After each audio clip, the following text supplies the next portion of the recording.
Muy buenos días, muy buenas tardes y muy buenas noches. Sed bienvenidos a un nuevo programa de análisis de películas en Puro Vicio, Cine y Literatura. Hoy me encuentro solo para analizar de forma más teórica el slasher. Este vídeo es una introducción al slasher, que es un subgénero del cine de terror y que cierra, digamos, una serie, bueno, cierra en parte no del todo porque anticipa un programa también que va a tratar sobre el slasher, pero de forma más pragmática, es decir, aplicado a por lo menos dos o tres de sus películas más emblemáticas.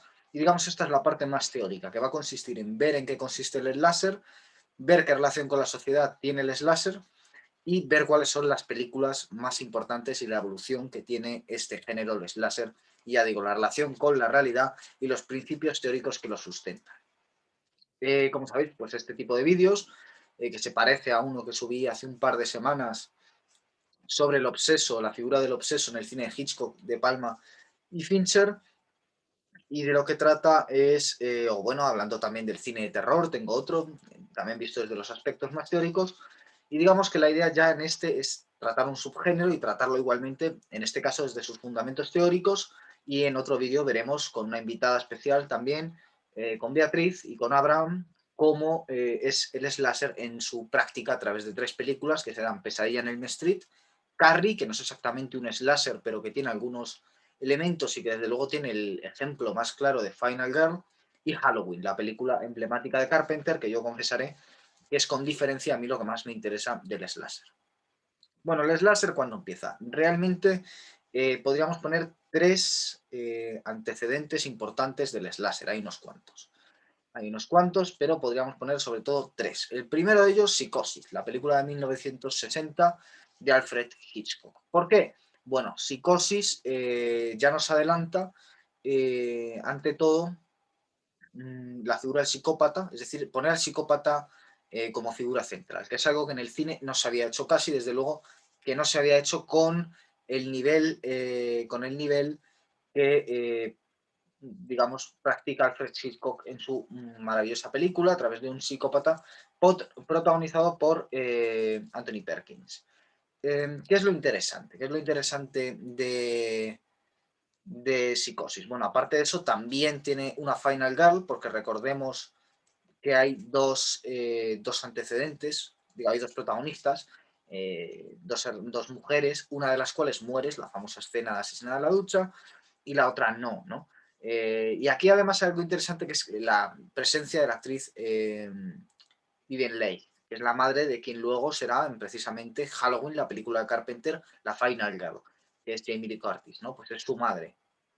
Pero más allá de esto, tenemos entonces ya dos elementos centrales. Primero, poner al psicópata como figura central y darle, profundizar la psicología del psicópata. Y el segundo, eh, pues que haya una chica que muere, y además esta chica que muere es porque tiene unas ciertas actitudes poco licenciosas o un poco morales, ¿no? Digamos con la terminología de la época. ¿En qué consiste en este caso de Psicosis? Bueno, en otras películas va casi siempre por tema sexual, por tema de beber, etcétera, ¿no? Es decir, por tener un comportamiento poco moral, poco licencioso, ¿no? En el caso de Psicosis es porque ha robado un dinero y se ha dado la fuga.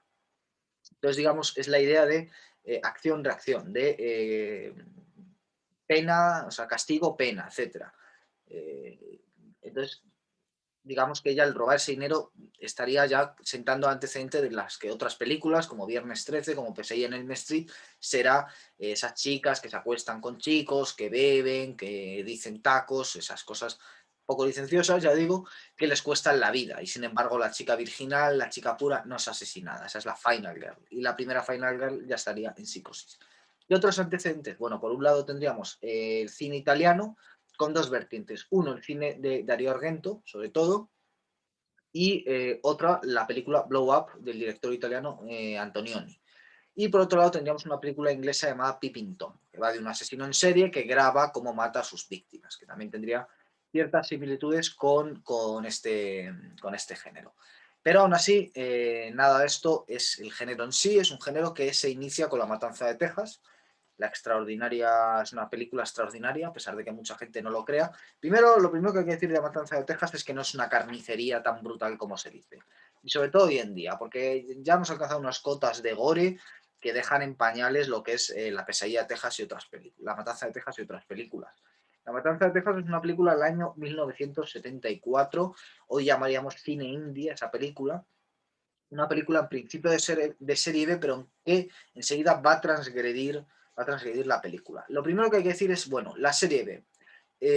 Yo le pediría al espectador que si tiene algún tipo de prejuicio con la serie B, se lo quite de la cabeza. ¿Por qué? Porque la serie B, es cierto, ha dado productos horribles, pero por un lado ha sido un lugar donde se ha focalizado la pasión por el cine, no hay más que ver la película Ed Wood para entender de lo que estoy hablando, y por otro es el lugar donde la sociedad puede manifestar lo que las películas de gran presupuesto, las de serie A, no podrían manifestar. ¿A qué me estoy refiriendo con esto? Es decir, en una sociedad puritana, como es la norteamericana, nosotros en Europa somos más liberales, aunque tenemos otro tipo de efectos, y cada día nos estamos volviendo más puritanos, sobre todo por injerencia tanto del influjo norteamericano como, por otro lado, ciertas ideologías, como la ideología de género o el feminismo, que nos imponen un nuevo puritanismo, incluso el Islam integrista, y también en algunos casos el catolicismo integrista, nos proponen un nuevo tipo de censura. Eh, y entonces la forma de manifestar ciertos intereses que tiene el ser humano, pero que son censurados continuamente por el puritanismo, es ponerlos en un lugar, esos intereses, que no está al alcance de los censores, como cuál, la serie B. La serie B, ¿por qué? Porque está destinada a los freaks, a los marginados, a los desclasados, a los humillados, a los ofendidos, es decir, a gente con poco interés social. Y entonces se dice que a ellos se les puede permitir ver ciertas cosas. Para poner una imagen visual a lo que yo estoy hablando desde un punto de vista objetivo, no es mi opinión y yo desde luego no hablaría así de nadie, pero para que lo entiendan, un poco intentando hacer historia al cine. ¿Qué imagen podemos decir para iluminar esta escena que estoy pintando? Bueno, en Taxi Driver, cuando lleva Robert De Niro a Faye Dunaway a una película porno, ¿no? Ver la gente que hay allí, ver al propio De Niro y verla a ella. Pues digamos que la serie B, sin llegar a tanto, es más o menos eso. Sin embargo, la serie B ya es de los años 40, 50, con una serie de películas producidas por Val Newton, las mejores de las cuales las dirigió Jacques Tourneur, el grandísimo director infravalorado, el director de Retorno al Pasado, y ya digo, de algunas películas producidas por Val Newton y el género de terror completamente adelantadas. Estaríamos hablando de Cat People o de I Walk with a Zombie, dos películas extraordinarias donde sin mostrar crea absoluto terror. Que serían de serie B y que sin embargo son obras maestras imprescindibles del cine. También podríamos hablar de las películas de zombies de George A. Romero, que hoy en día nos pueden parecer en algunos sentidos cutres. Yo creo que más allá de los efectos especiales hay que entender lo que estaba haciendo George Romero y lo que estaba inventando a nivel cinematográfico, que es muy importante. Y ya digo, sobre todo la importancia histórica que tiene la serie B para el cine, que hoy en día a lo mejor ya no lo entendemos, aunque siga habiendo serie B, pero ya no lo entendemos tanto. Por lo tanto, no hay que denostar a la serie B, sino que hay que agradecerle habernos integrado algunas películas importantes por su temática y algunas de las cuales son auténticas obras maestras del cine. Y en primer lugar, La Matanza de Texas, que es una obra maestra. Se diga lo que se diga. ¿De qué va La Matanza de Texas? Bueno, es un grupo de amigos bastante idiotas, esto lo dice todo el mundo que ve la película y con razón, que emprenden un viaje y acaban topándose con una familia de personajes estrafalarios, extravagantes, deformes, monstruosos y que son puros asesinos, especialmente uno de los cuales va armado con una motosierra, ¿no? Recuerden esa escena final en la que sale danzando con la motosierra y que tiene hasta cierto punto, y que se me perdone la expresión, lirismo, ¿no? Bien, pero antes de proseguir viendo qué más películas tiene este género y cómo avanza, vamos a ver eh, un punto clave, que es, desde el punto de vista teórico, Freud. ¿Cómo entiende Freud la sexualidad? Es decir, el placer, la muerte, el deseo y su relación. Vamos a ver.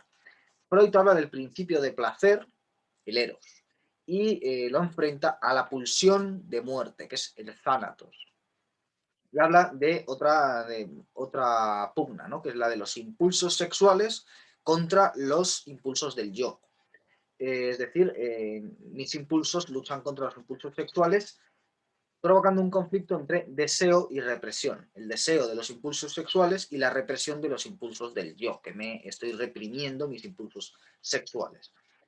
Eh, digamos que la vida para Freud se rige por la libido, es decir, por el deseo sexual, y al mismo tiempo por la pulsión de muerte. Y el hombre, como ser deseante, el sujeto masculino, sería un mono asesino, entre comillas. Esto lo escribe Freud en una carta de 1914 hablando de la Primera Guerra Mundial.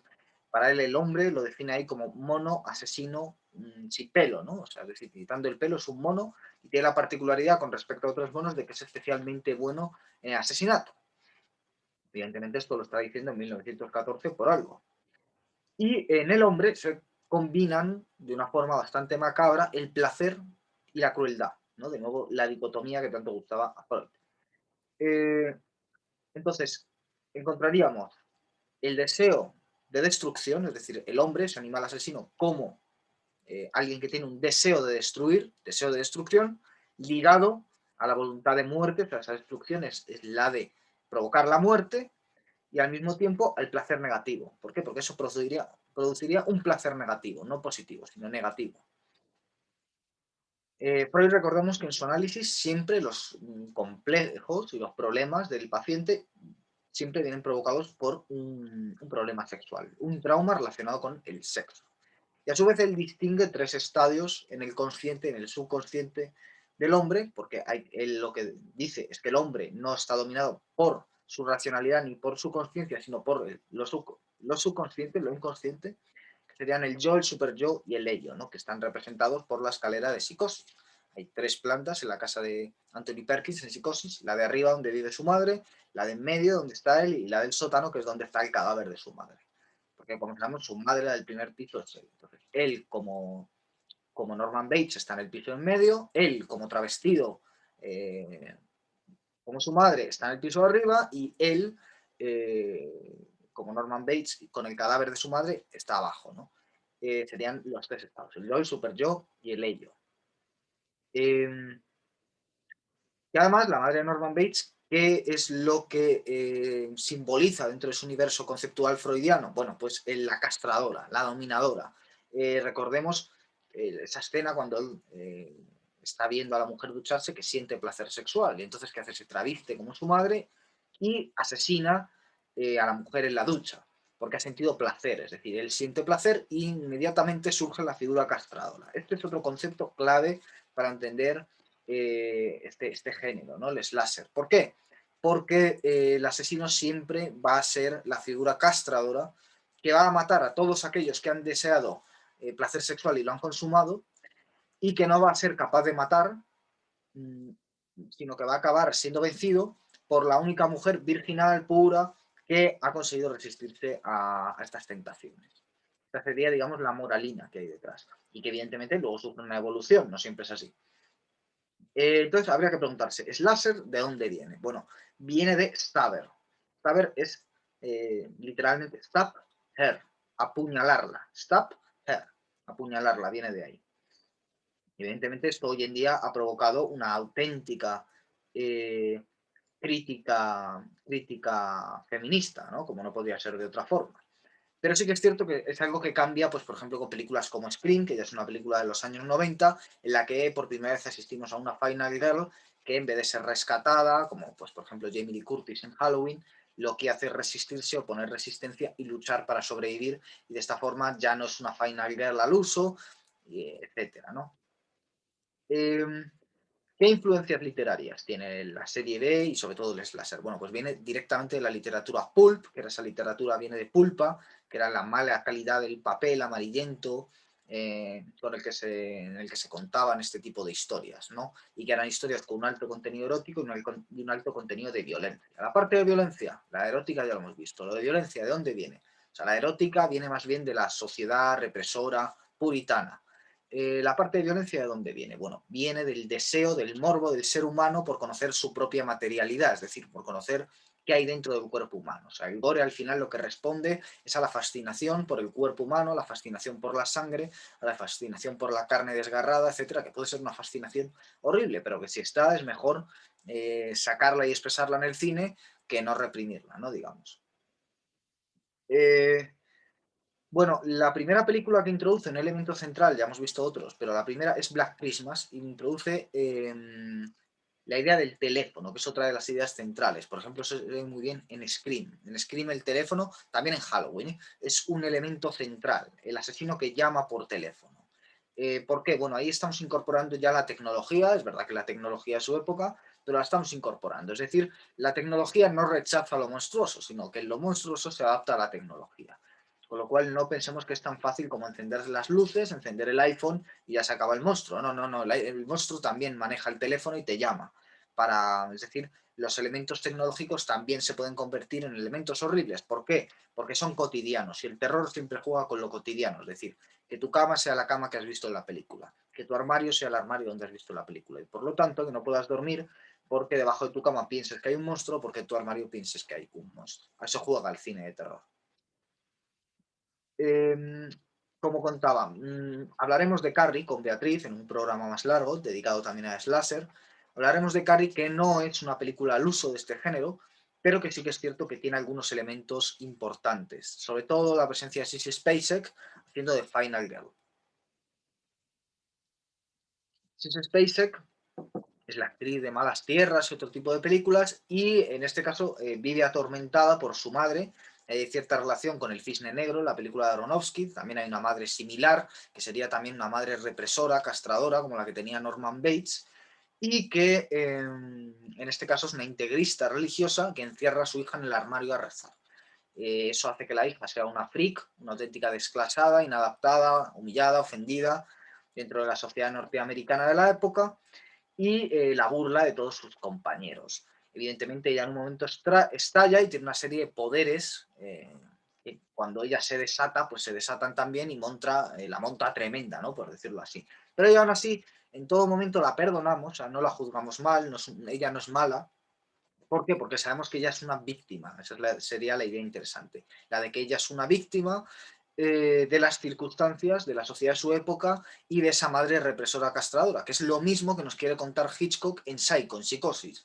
Es decir, al final Norman Bates es un asesino, le debemos cometer varios asesinatos, pero tanto por su cara, que en esto también se juega un poco con Sissy Spacek, juegan en Psicosis con la cara de Anthony Perkins para darnos pena y para que no juzguemos mal a este pobre hombre, que ha sido víctima de su madre, la ha tenido allí encerrado, la ha estado tratando de pena, le ha creado un trauma horrible, ¿no? Es un poco la idea. Es verdad que Carrie al final eh, logra que empaticemos con ella, porque es un poco el fin de la película. Pero que es interesante, ¿por qué? Porque tanto Carpenter en el 78 con La Noche de Halloween como Brian De Palma en el 76 con Carrie crean un auténtico hito. Es decir, elevan la serie B al nivel de las mejores películas de la época. Es decir, La Noche de Halloween y Carrie no son necesariamente peores, y esto me van a perdonar los puristas, que El Padrino, sino que en muchos aspectos llega al mismo nivel de profundidad, más allá de, o sea, no tiene nada que envidiar a las mejores películas de la época, sino que está a ese nivel, y se trata de elevar la serie B a un nivel al que antes nunca había llegado. Que por cierto, El Padrino también pone, como explica muy bien Ángel Fareta, el teórico que yo siempre cito y a cuyas teorías me adscribo mayormente para hablar de cine, también pone en primer plano algo que siempre había estado relegado en el cine, que es las sociedades secretas.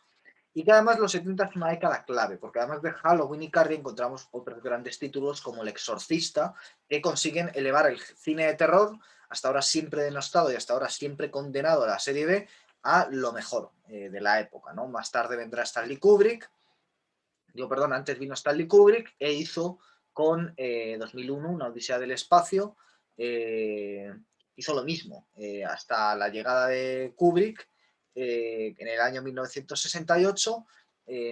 No, el género de la ciencia ficción igual, desterrado a la serie B y demás.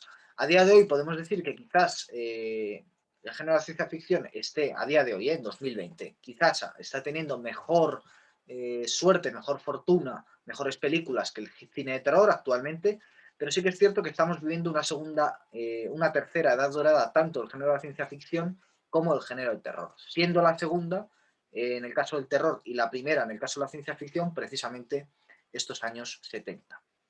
Lo que decíamos antes de Freud, en el slasher el sexo equivale a la muerte. Y son los dos grandes temas. Y no es casualidad que estén siempre tratados a través de un grupo de adolescentes. ¿Por qué? Porque la adolescencia es la conciencia de la muerte, de los demás y de la propia, con la profundidad que ello tiene. Es decir, los niños, si son muy pequeños, no pueden entender lo que es la muerte. Y si crecen un poco, lo entienden, pero no entienden en toda su gravedad. Y desde luego no entienden lo que es la muerte propia. Tienen instinto de autoconservación, pueden tener miedo a las alturas, etcétera, no se tirarían de un barranco, pero no tienen un conocimiento profundo de la muerte y tampoco tienen la sexualidad desarrollada. Eso es cuando entran en la adolescencia. Y por eso es clave que estas películas que tratan estos dos temas traten la adolescencia, ¿no? Por ejemplo, Pesadilla en Elm Street, que además le da, de Wes Craven, que es otro director clave en el género, que además le da una vuelta. ¿Por qué? Porque añade lo onírico. Freddy Krueger tiene ya un elemento además paródico, que esto es una constante del cine de Wes Craven, y que quizás Wes Craven también es el que consigue superar La Matanza de Texas haciendo algo parecido, contando una historia parecida, como es Las colinas tienen ojos. Wes Craven dirige dos películas de esta saga, la primera y la segunda, para mí son dos muy buenas películas, y que son pues un intento de superar La Matanza de Texas contando algo parecido y cogiendo una leyenda popular de un pueblo maldito donde la gente muere. Eso es lo que coge La Matanza de Texas, de unos viajantes extraviados en un pueblo maldito donde la gente es asesinada. Y en Pesadilla en Elm Street, Wes Craven por primera vez introduce el elemento paródico, que es fundamental, porque Freddy Krueger, el malo, igual que yo que sé, en Halloween está Michael Myers, pues en Pesadilla en Elm Street tenemos a Freddy Krueger que dialoga con sus víctimas, mientras que Michael Myers en la noche de Halloween solo las miraba y hacía esos jadeos tan reconocibles. Y es verdad que Wes Craven, quizás siendo también un director muy interesante visualmente, lo sea menos que Carpenter y lo sea menos que De Palma, que son un poco los dos grandes directores visuales del género, pero añade, quizás es el que hace más explícita la autoconsciencia. Siendo Carpenter y De Palma muy autoconscientes, Wes Craven introduce la autoconsciencia como juego dentro de la película, lo que le resta profundidad, pero le hace ganar interés narrativo. Y luego además, aparte de este elemento paródico de que Freddy Krueger hable con sus víctimas, es la relación con lo onírico. Y eso sí que es algo que no supieron ver ni De Palma ni Carpenter, y lo añade muy bien Craven, que es el horror que nos dan los sueños y la relación del terror con los sueños. De nuevo habría que volver a Freud, en este caso a su libro La interpretación de los sueños. Más tarde llegarán otras sagas, como la celebérrima Viernes 13, ¿no? Que es ya un subproducto. A pesar de lo que se diga, incluso la primera es un subproducto. Pero que eso sí, fue un bombazo en taquilla. Es decir, no añadiendo nada y siendo bastante peor técnicamente que estas anteriores, supone un bombazo en taquilla, supone la consolidación del género a nivel de público y supone la amplitud de algo que hasta ahora había sido secundario, que es el gore. Ustedes recuerden las puñaladas que se dan en Psycho, Psicosis, recuerden las puñaladas que se dan en la noche de Halloween, recuerde la motosierra de la matanza de Texas, recuerde el color rojo en Carrie, en Pesadilla en Elm Street, las garras de Freddy Krueger, y piensen que todo eso es radicalizado por Viernes 13, una película, pues por ejemplo, la muerte de Kevin Bacon, al que le atraviesan el cuello y otro tipo de cosas, lo radicaliza. Esto se ve mucho más además en las continuaciones, ¿no? Y yo la crítica que le haría a este cine, que es un poco, se embarra un poco, se emponzoña al género durante unos años, es el fetichismo de la muerte. La muerte se convierte en fetichismo y a lo que se juega es a ver la muerte más estrambótica, la más espectacular, la más sangrienta, la más gore, ¿no? Es una recreación en torno a la muerte, en torno a lo sangriento, en torno a lo desagradable, que puede crear cierta fascinación, pero que no viene intelectualizado. Habría que hablar también de H.P. Lovecraft, el autor norteamericano, con su concepto de horror cósmico, ¿no? Y relacionarlo con el materialismo filosófico, que sería también pues, uno de sus autores clave, Freud. Freud lo hace en clave filosófica y Lovecraft lo hace en clave narrativa. Y entonces hay esos bosques, como el bosque de Viernes 13, cobran otro tipo de simbolismo, ¿no? Es decir, la naturaleza ya no es percibida como amiga, sino como enemiga. ¿Por qué? Porque en el materialismo filosófico nosotros somos parte de la naturaleza, pero nos hemos desgajado de ella y tenemos conciencia y autoconciencia. Y evidentemente el bosque no es un lugar amigo, sino que es un lugar donde se produce la lucha por la vida. Y por eso, para que este género funcione, el slasher tiene que haber una vuelta a la naturaleza, sea en La Matanza de Texas, ese internarse por paisajes desérticos, sea en Viernes 13, ese internarse en los bosques, ¿no? es decir, es salir de lo cotidiano, ir a lo otro, ¿no? En el caso de Viernes 13, ese otro es un campamento ambientado en el bosque. Luego yo querría hacer una crítica a muchos análisis que he visto al slasher, al cine en general, pero en el caso del slasher y el cine de terror en particular, que son las críticas para nada intelectuales, ¿no? Es decir, críticas más bien basadas en la nostalgia, en hablar de los temas sin intelectualizarlos. Yo lo veo un problema, ¿por qué? Porque de nuevo sería el crítico cayendo en lo que cayeron los que hicieron Viernes 13 y otro tipo de sagas del mismo estilo, que es en la trivialización del término, en la banalización del término y en la caída de un fetichismo de la muerte, fetichismo del gore que para mí pierde totalmente interés. Luego en el año 81 habría que reseñar una serie de películas, bueno, la primera se hizo ese año, que es Evil Dead, dirigida por Sam Raimi, que son parodia y al mismo tiempo sublimación del género. Y esto, bueno, podría haber significado que el género se acababa. Y de hecho, pareció que con estas parodias, con las películas de Sam Raimi, Evil Dead, Terroríficamente Muertos y las continuaciones que tiene, una trilogía extraordinaria que recomiendo. Aquí sí, las tres partes, de hecho, la tercera parte seguramente sea la mejor de las tres, a diferencia de lo que suele ocurrir, que solo merece la pena la primera. Por ejemplo, en Halloween solo merece la pena la primera, en Pesadilla en Elm Street solo merece la pena la primera, en Viernes 13 ni la primera, pero bueno, puesto sobre una que sea solo la primera, ¿no?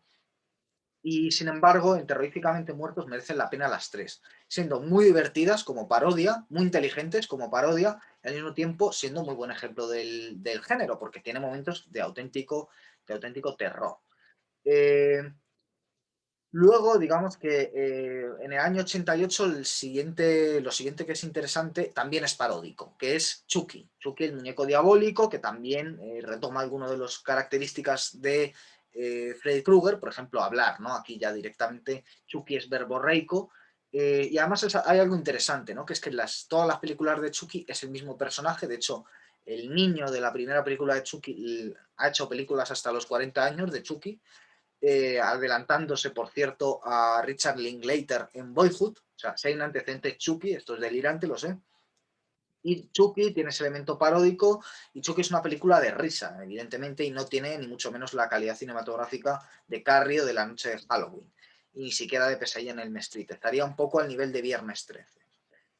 Y bueno, digamos que cuando parece que el género se ha acabado, que ya solo da para parodias y cada vez menos, llega Wes Craven, el director de Las colinas tienen ojos y de Pesadilla en Elm Street, y le da una vuelta con su película Scream, ¿no? Que es una película extraordinaria. Las colinas tienen ojos, por cierto, es del año 1977, como tengo por aquí. ¿Qué otras sagas tenemos? Pues también tengo por aquí Sé lo que hicisteis y Destino Final. Que se dejan ver, la verdad es que se dejan ver. Por ejemplo, Sé lo que hicisteis es interesante porque en vez de sexualizar a la mujer, por primera vez parece que se sexualiza al hombre, y Destino Final es interesante porque el mal, el monstruo, ya no es alguien concreto, sino que es algo abstracto. Nunca se ve al monstruo, nunca se ve a la muerte. Ya no hay un ente que simbolice la muerte, sino que la muerte está en todas partes y puede ser cualquier cosa, que también es más cercano a la realidad. Y a partir de ahí, pues aparte de estas sagas que hemos tenido, ya digo, la nostalgia, tanto por parte de crítica o lo que se llama crítica, como por parte de los realizadores, muchas veces haciendo remakes. Todas las películas que he mencionado antes han tenido su remake en los años 2000, a cada cual más horrible, ¿no? Lo último que sabemos es que ahora van a hacer un remake del Exorcista, que Dios nos ampare. Yo no lo veré. Ya me ha valido con saber que han hecho un remake de Rebeca, ¿no? Tres cuartos de lo mismo. Eh, bueno, luego, por ejemplo, hablando de cine europeo, también ha llegado, pero menos. ¿Por qué? Porque la sociedad europea no es tan puritana, es bastante más liberal. Pero sí que es cierto que ahora, conforme se va volviendo puritana, bueno, por un lado siempre hemos tenido a un Pasolini, que en algunos aspectos roza al género, y como se ve, esto es curioso, el cine italiano es bastante adelantado en Europa, con lo que hemos dicho antes, Antonioni, Dario Argento y también Pasolini. ¿Por qué? Pues porque había un catolicismo muy fuerte y sobre todo un catolicismo muy arcaico, muy dogmático, muy poco espiritual. Y entonces lo interesante es, para luchar contra ese dogmatismo, contra ese puritanismo, contra ese integrismo, hay una serie de cineastas que lo retan a través del cine. Entre ellos estaría el propio Pasolini. Otro director europeo, Michael Haneke, el gran director de, por ejemplo, La cinta blanca o Amor, que hizo Funny Games en 1997, del que luego haría una nueva versión, que es una película absolutamente de terror, una película con ciertos elementos de slasher, eh, sin llegar a ser del todo el género, le pasaría un poco como Psicosis y otras películas que están colindando, pero que no llega a tanto. Luego, volviendo a lo freudiano, pues habría que hablar del elemento fálico del arma asesina. Por ejemplo, el cuchillo, por ejemplo, la motosierra eléctrica, empuñada siempre por una figura masculina de dominación, el psicópata, pues sería un auténtico símbolo fálico, ¿no? Sin ningún tipo de ocultación, además. Luego habría que preguntarse si el slasher es sustantivo o es adjetivo, ¿no? Eh, Elegir uno u otro, ¿qué diferenciaría? Bueno, entre que fuera un subgénero o que fuera una característica. ¿Qué quiero decir con esto? Pues, por ejemplo, si es un subgénero, es lo que estamos comentando. Empieza con La Matanza de Texas, luego tenemos La Noche de Halloween, Pesadilla en Elm Street. Si es una característica, podemos encontrar características slasher en Carrie, en Funny Games, sin que lleguen a ser de este género, ¿no? Es un poco dos opciones que planteo y a ambas le encuentro razones. Yo creo que puede ser ambas, es decir, es un subgénero y al mismo tiempo es una característica en algunas películas.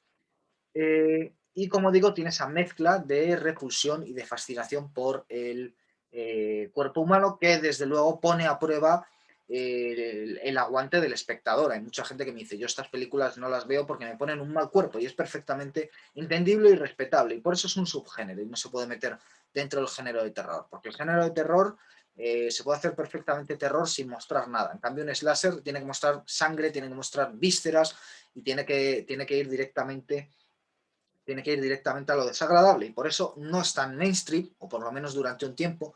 Hoy en día sí. ¿Por qué? Bueno, se ha perdido realismo y se ha ganado gore.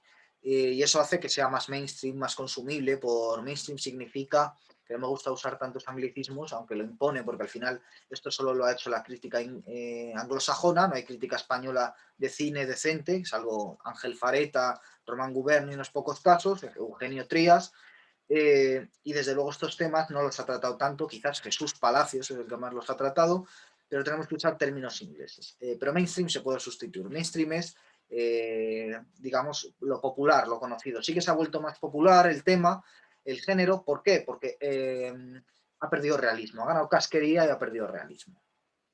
De hecho, ya podemos encontrar ese elemento gore en otro tipo de productos que no tienen nada que ver con el slasher. Por ejemplo, en las series, ¿no? Series como Juego de Tronos, han hecho, aparte del alto contenido erótico, el alto contenido de violencia, sin tener nada que ver con el slasher. ¿Por qué? Pues porque eso lo conecta con la literatura pulp y lo conecta con lo que le interesa al público. Lo crea morbo, le crea fascinación. También ahí tenemos Las Sombras de Grey, con un supuesto alto contenido erótico, pero que al final es consumible para el gran público. ¿Por qué es consumible para el gran público? Pues porque no es realista. No es tan realista como era lo de esta época, no es tan crudo. Una puñalada no es tan cruda ahora como antes, ¿no? Y además, por otra razón, una razón más histórica. Ahora, a quien le interese la casquería de verdad, a quien le interese el realismo, ¿qué es lo que hace? Bueno, pues se mete en la Deep Web y busca Snap Movies. ¿Snap Movies qué son? De nuevo estamos usando un término inglés. Bueno, si han visto ustedes Tesis, la película de Amenábar, una película cuyo nombre no recuerdo ahora mismo, de Nicolas Cage, que también trata, es bastante buena la película de Nicolas Cage, que también trata las Snap Movies. ¿En qué consisten las Snap Movies?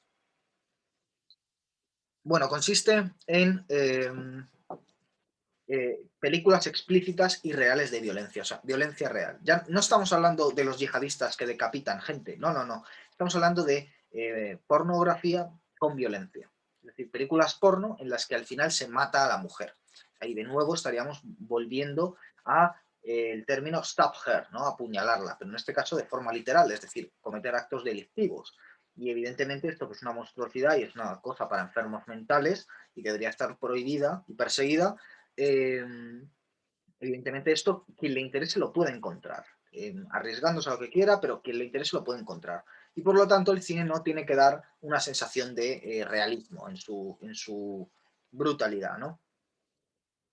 Otro elemento interesante, hablando del tema de la adolescencia, bueno, la idea de dejar atrás la infancia. Es, por ejemplo, el proceso que siente Jamie Lee Curtis en La Noche de Halloween, que es lo que vemos, cómo ese personaje abandona la infancia, ya en plena adolescencia, pero es lo que vemos. O, por ejemplo, Carrie, cómo lo abandona también por las bravas. Porque la adolescencia es eso, es la etapa límite en la que todavía estás conectado con la infancia y en la que ya atisbas el mundo adulto. Y estas películas, de alguna forma, lo que simbolizan, y aquí entra el elemento simbólico, del que desde luego De Palma y Carpenter, como muy bien estudia Ángel Fareta, eran conscientes, lo que hace es volver como un rito de paso. Digamos, estas películas tienen un rito de paso.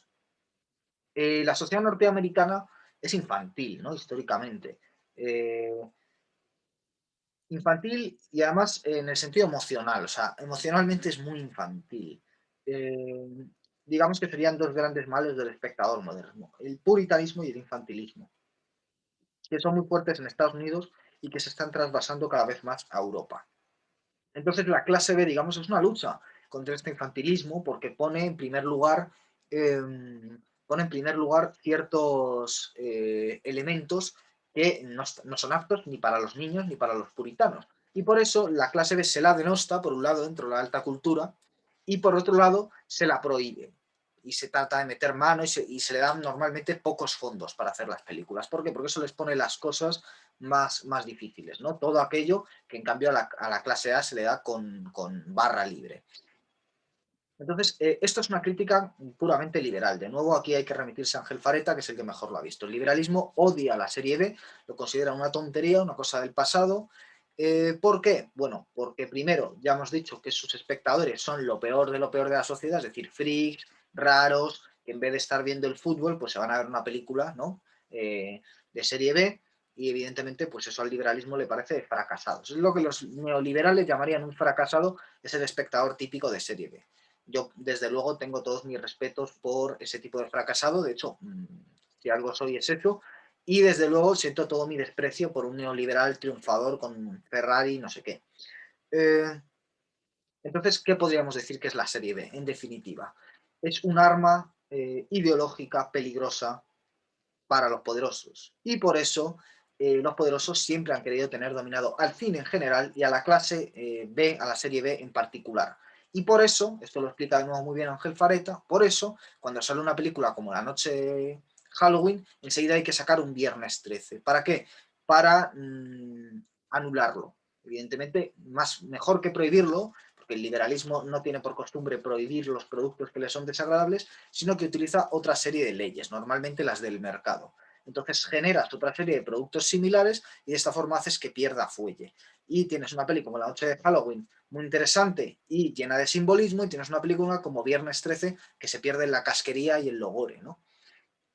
Y entonces Ángel Fareta eh, dice que la industria pueriliza e infla, entre comillas, que es esto que acabo de comentar, con subproductos y con secuelas.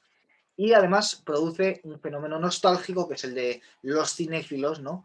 Que, citando literalmente las palabras de Ángel Fareta, tienen una avidez de novedades, así lo llama Ángel Fareta, avidez de novedades, están siempre a ver qué es lo último, en vez de pararse y pensar en lo anterior, que es un poco lo que estamos intentando hacer en este programa. Entonces, géneros como la ciencia ficción, que antes mencionaba, o el terror, que para mí seguramente sean los dos más interesantes para hablar del mundo de hoy y del mundo que viene, ¿no? Y por eso yo quiero reivindicar el cine de género. Vamos a grabar dentro de poco un programa sobre las mejores películas de la década, de 2010 a 2020. Yo, mi particular lista, que si queréis, no lo tenía pensado, pero si queréis os la puedo leer brevemente. La idea es centrarse en el cine de género. Mi lista va a ser la siguiente. En primer lugar, El Irlandés. En segundo lugar, Aniquilación, que es una película de ciencia ficción protagonizada por Natalie Portman. En tercer lugar, Hasta el último hombre. En cuarto, Midsommar. Y en quinto, Comancherías. Es mi lista de 5 mejores películas de la década 2010-2020. El Irlandés, porque es cine de gángsters, es cine histórico. Aniquilación, cine de ciencia ficción. Hasta el último hombre, cine bélico. Midsommar, cine de terror. Y Comanchería, western, cine negro. ¿Por qué? Bueno, yo quiero reivindicar el cine de género.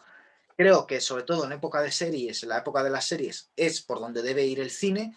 Y el cine de género, como también explica muy bien Ángel Faretas, que tiene dos niveles. Un nivel en el que debes cumplir las expectativas del espectador, es decir, si va a haber una película bélica, tiene que haber tiros, tiene que haber guerra, trincheras. Si va a haber una película negra, tiene que haber pistola, femme fatal, gabardina. Si va a haber una película de terror, un monstruo, pasar miedo, sustos. Y tiene un segundo nivel en el que tú puedes introducir elementos ideológicos. Y eso es lo interesante de estos géneros, que es como mejor se critica, en este caso, en el mundo en el que vivimos, al sistema neoliberal y a un tipo de ideología peligrosa. Y todo eso, pues, por ejemplo, la puritanista o la infantil. Y precisamente eso, los géneros son lo que mejor lo tratan, ¿no? En este caso concreto, como ya digo, yo creo que para el tiempo en que vivimos, 2020, y para el futuro, 30, 40, 50, yo creo que tanto en literatura como en cine, pero sobre todo en cine, va a ser interesante el género de la ciencia ficción y el del terror, que además yo creo que a día de hoy son los que mejor salud tienen. Han quedado, diríamos, como último reducto de la narrativa, donde tratar temas acuciantes, ¿no?, de nuestro tiempo y del ser humano relacionados con la filosofía y con el futuro, ¿no? Es decir, donde a lo mejor un director francés como Godard pues citaría una parrafada de Heidegger o de quien fuera, pues una película de terror cuenta una historia, tú puedes no enterarte de que además de contarte esta historia, te está precisamente haciendo una crítica a través de la narración, que realmente es como debe hacer la crítica, muchísimo más profunda de la que podría hacer, cualquier otro tipo de ficción. Por ejemplo, ahí está el cine de Terrence Malick, que a mí me gusta mucho, incluso en su obra maestra, que es El árbol de la vida, con perdón de la delgada línea roja, o Sorrentino, en su grandísima película La gran belleza. Es cierto que ellos hablan de la espiritualidad en el mundo moderno, etcétera, pero quizás sea más interesante lo que puede hacer un Carpenter, lo que puede hacer un De Palma, sin tener que introducir eso directamente en la narrativa, sin tener que introducir una voz en off que hable de esos temas, sino a través de la narración introduciendo simbolismo, ¿no? Que además es lo que introduce, pues por ejemplo, es un lenguaje heredado de la pintura, eh, que es realmente de lo que bebe más el cine, de ese lenguaje pictórico, visual, simbólico. Y con esto llegamos ya al final de nuestro análisis. Ya digo que subiremos otro vídeo tratando el slasher a través de sus casos concretos, analizando Carrie, analizando Pesadilla en Elm Street y analizando La noche de Halloween. Quizás luego lo podamos seguir, a ver cómo ha evolucionado en el siglo XXI. Y no quiero marcharme sin mencionar Scream, que era lo último que mencioné. Scream, en la película de Wes Craven de los años 90, es un boom. Cuando parece que el género ha muerto, que triunfan las parodias como Chucky, que triunfan las parodias como Terroríficamente Muertos, Evil Dead, de Sam Raimi, que son buenas películas, sobre todo las de Sam Raimi.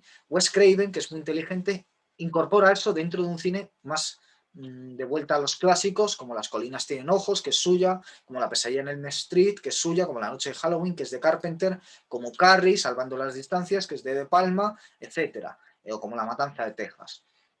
Y entonces lo que hace es hacer un cine autoconsciente, meta-referencial, cómico, paródico y que al mismo tiempo pues sea una película seria de terror y seria de slasher. Y cambia esa idea de la Final Girl, que también eran llamadas, eran famosas por sus gritos, ¿no? Esta es otra, eh, otra dato célebre, ¿no? Que eran es que no lo encuentro en mis apuntes, pero no recuerdo el nombre en inglés, pero que era las mujeres que gritaban, ¿no? Y ahí está en Psicosis, mientras se asesinaba en la ducha, y Jamie Lee Curtis, que se hizo muy famosa también, por ejemplo, en La noche de Halloween. Tendríamos a Vivian Leigh, a Jamie Lee Curtis, a la propia Carrie, Sissy Spacek, ¿no? Que son famosas por sus gritos.